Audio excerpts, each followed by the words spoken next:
श्री स्वामी समर्थ मैत्रिणींनो, चला आज काय तुम्ही म्हणसान आज काय करत आहे. आपण करत होतो तांदळाच्या पिठाचे पापड. तांदळाचं पीठ मस्त ओले तांदूळ धुवून घेतले, वाळू टाकले, दळून आणले चक्की भरून आणि नंतर मग किशी घ्यायची होती. मग अर्ध पाणी टाकायचं, माप असते ते. अर्ध पाणी टाकलं का हे पातेलं भरून पीठ टाकायचं. त्याच्यामध्ये अद्रक आणि हिरव्या मिरच्याचा ठेचा आणि सोडा टाकायचा, खार सोडा, पापड सोडा आणि मीठ चवीपुरतं आणि जिऱ्याचा पावडर टाकायचा. ते टाकलं, पाणी उकळू दिलं का असं पीठ टाकून घ्यायचं. 2 मिनटं झाकून घ्यायचं, पाणी असं वरती येतपर्यंत पिठाच्या. नंतर मग किशी घ्यायची. आपल्याजवळ चाटू असते, त्या चाटूनं मस्त किशी घेऊन घ्यायची. खतखत खतखत खतखत किशी घेतली.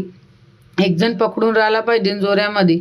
किशी घेतली का 5 मिनिटाची वाफ द्यायची. पण मी किशी घेताना गुठल्या बनवू द्यायच्या नाही, मग याचं आपण विचार करायचा. मग नंतर किशी घेतली का 5 मिनटं वाफ पण द्यायची त्याला आणि बाहेर आणायचं.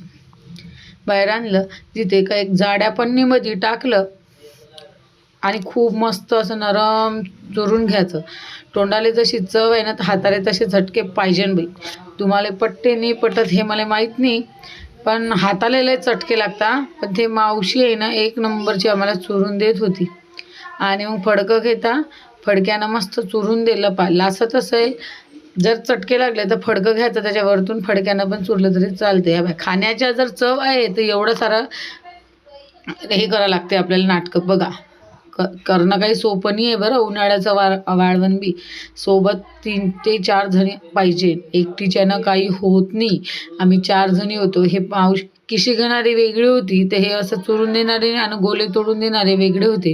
पापड कसे होते मस्तपैकी. लाटणाऱ्या 4 जणी वेगळ्या, तर टाकणाऱ्या 2 जणी वेगळ्या होत्या.